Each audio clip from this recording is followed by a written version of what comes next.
Welcome to the world of Garth, a world I originally created back in 1989. The world has gone through some major changes over years, but today I would like to welcome everyone to take their first steps into the world of Garth. In today's video, I would like to go over the basic cities of the world. Starting with human cities, we have Sion, a small barbarian tribe village. Slightly nomadic, but can usually be found within 10 miles at all times. We have the city of Dawn, a small fishing village tucked away into a valley in the center of the Spine of the World mountain range. We have Dragontown, the city of thieves, and also the headquarters of the Black Hand, the Thieves Guild of the world. Drizzlin, a small farming village at the crossroads of Oxtel, Royal, and Narhost. Gray, the city under the mountain. This was a city that years ago was in a cove at the bottom of some steep cliffs.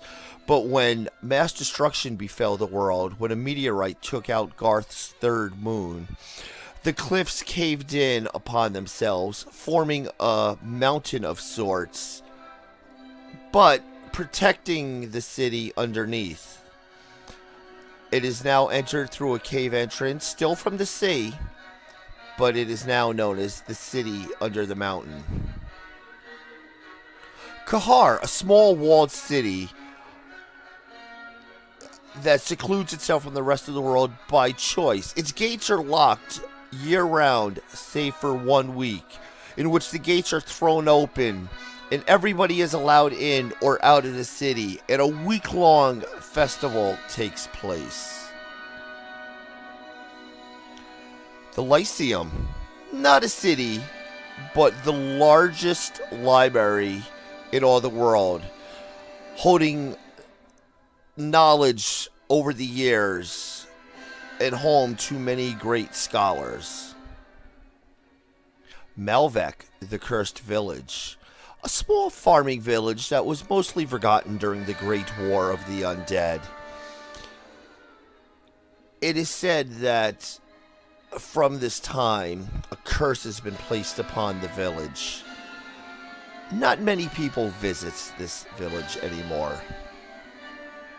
We have New Magica, the city of magic, the headquarters of the Wizards Guild. New Magica is in the middle of the ocean, but it is not on an island. It is multiple towers reaching up from underneath the ocean. The only way to travel from tower to tower is by small personal boats. Quite an interesting sight. Pirate Cove, a hidden outpost for pirates located somewhere in the Pirate Isles. Nobody knows exactly where, or if they do not tell. Rosetta, the holy city, the capital city, the largest cathedral in the world to the god Ammon, the god of life. The most sacred scrolls, the most sacred rites, the most sacred texts, and the most holy of artifacts are kept here. Royal, the capital city of the Kingdom of Absinthe. Years ago, Royal started as 2 small outposts on each side of the river, but over the years, the city grew and grew, forming one large city, and eventually becoming the capital of Absinthe. Sandpoint, a desert city port that arose overnight, not but 5 years ago. And finally, we have Sapporo, the Asian Oriental themed city of my world, home to a different culture, the Emerald Dragon Empire, the home of samurais, ninjas, and monks. We also have a few non-human cities in the world. We have Dylan, the Great Dwarven Kingdom, located in the spine of the world. Dylan is located at the top of a waterfall that comes out of the side of the mountain. The dwarves of Dylan use this waterfall and the river that flows down to trade with Kahar. But it is known for the Dwarven Kingdom and their great works of metal armors and weapons. We have Grung, a half-orc outpost, which is a relatively new, small outpost, but after being looked down upon by most of the other races of the world, the half-orcs banded together to form their own outpost, where they could live relatively in peace. Narhost, the small halfling hamlet. Nothing really more than farms here. Both plants and animals. They mostly keep to themselves. Very peaceful area. Nikojima, an abandoned city that was overrun by Tabaxi, who now claim this as their home. Upon any random day, a visit to Nikojima, you are more likely to see Tabaxi lounging in trees and on roofs sunning themselves than doing any real work. Takat,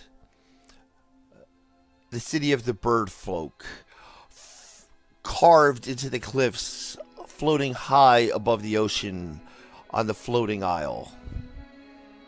And finally, Oxtal, the great elven tree city.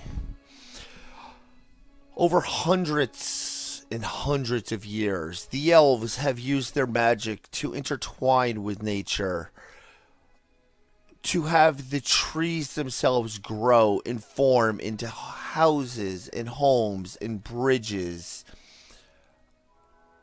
and almost anything else you would expect to find in a normal city, except all made in perfect harmony with nature, located hundreds of feet high in the treetops of the yew forest. That brings an end to this video introducing you to the cities of the world of Garth. In my next video, I will explain a little bit of my design behind each city and why each city is unique in and of itself. Thank you. I hope you've enjoyed your visit. Please leave any comments or questions below. And as always, I hope everybody is having a great day. Thank you.